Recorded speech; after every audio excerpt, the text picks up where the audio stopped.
T20 विश्व cup के बाद इस फॉर्मेट से कप्तानी छोड़ने की विराट कोहली के ऐलान के बाद सबसे बड़ा सवाल तो यही है कि आखिर भारतीय क्रिकेट टीम का अगला कप्तान कौन होगा जो T20 में भारतीय क्रिकेट को नेतृत्व देगा। मीडिया रिपोर्ट्स में रोहित शर्मा का नाम सबसे आगे चल रहा है। हालांकि उम्र की बात करें तो रोहित शर्मा की 34 साल के हो गए हैं। ऐसे में कप्तानी के तौर पर रोहित शर्मा की भूमिका बहुत ज्यादा दिनों तक रहने वाली है। इसको लेकर संशय की स्थिति जरूर रहेगी। ऐसे में बीसीसीआई भविष्य का कप्तान भी तैयार कर रही है। 3 कृषि कानूनों के 1 साल पूरे होने पर शिरोमणि अकाली दल के कार्यकर्ताओं ने विरोध प्रदर्शन किया। साथ ही पार्टी ने ब्लैक फ्राइडे प्रोटेस्ट मार्च का ऐलान किया। प्रदर्शनकारियों के विरोध को देखते हुए शंकर रोड पर सुरक्षा व्यवस्था की गई। इस बीच दिल्ली ट्रैफिक पुलिस ने एक नोटिस जारी करते हुए जानकारी दी है कि झरोदा काला बॉर्डर को किसान आंदोलन की वजह से बैरिकेडिंग लगाकर बंद कर दिया गया है। इसके साथ ही इस मार्ग में आने से बचने की सलाह दी है।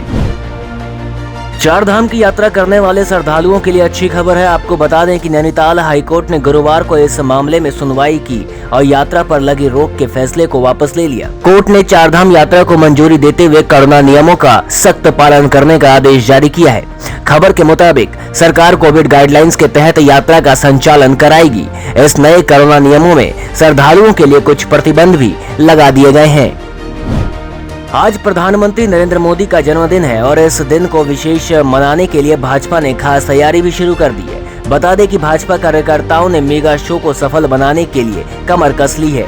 पीएम मोदी के 71वें जन्मदिवस पर उत्तर प्रदेश में 27,000 से अधिक बूथों पर कई कार्यक्रम आयोजित किए जाएंगे। साथ ही गंगा नदी में 71 स्थान पर सफाई अभियान चलाया जाएगा। वहीं भाजपा पार्टी अध्यक्ष जेपी नड्डा के नेतृत्व में पीएम मोदी के जन्मदिवस पर सेवा और समर्पण अभियान चलाया जाएगा। बता दें कि जेपी नड्डा द्वारा चलाया गया यह अभियान आज यानी 17 सितंबर से 7 अक्टूबर तक चलाया जाएगा। उत्तर प्रदेश में भारी बारिश होने के कारण योगी सरकार ने 2 दिनों के लिए सभी स्कूलों और कॉलेजों को बंद करने की घोषणा की है। वहीं यूपी के बाराबंकी में तेज बारिश होने के कारण एक दीवार ढह गई। बता दें कि पिछले 24 घंटे में राज्य के कुछ हिस्सों में भारी बारिश हुई है। पूर्वी यूपी में कम से कम 7 लोगों की मौत हो गई है। बिजली की लाइनें टूट गई हैं और कई क्षेत्रों में भारी बारिश के बाद रेलवे लाइन में पूरा जल जमाव हो गया है।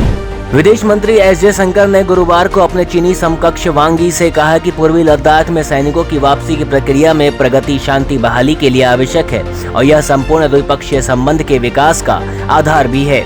जयशंकर और वांग ने दुशांबे में शंघाई सहयोग संगठन के सम्मेलन के इतर बैठक की और वैश्विक घटनाक्रमों पर विचार का आपस में आदान प्रदान किया।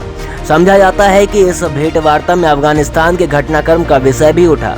जयशंकर ने ट्वीट किया, चीन के विदेश मंत्री से दुशांबे में एससीओ की बैठक के इतर मुलाकात हुई। अपने सीमावर्ती क्षेत्रों से सैनिकों की वापसी पर चर्चा की और रेखांकित किया कि शांति बहाली के लिए बेहद जरूरी है और द्विपक्षीय संबंधों में प्रगति का आधार है। दुनिया भर में कारोबारी सुगमता के लिए पैमाने माने जाने वाले वर्ल्ड बैंक की डूइंग बिजनेस रिपोर्ट की विश्वसनीयता पर बड़े सवाल खड़े हुए हैं। एक स्वतंत्र जांच में वर्ल्ड बैंक की ओर से 2018 की रिपोर्ट तैयार करने में चीनी दबाव के चलते हेरफेर करने की बात सामने आई है।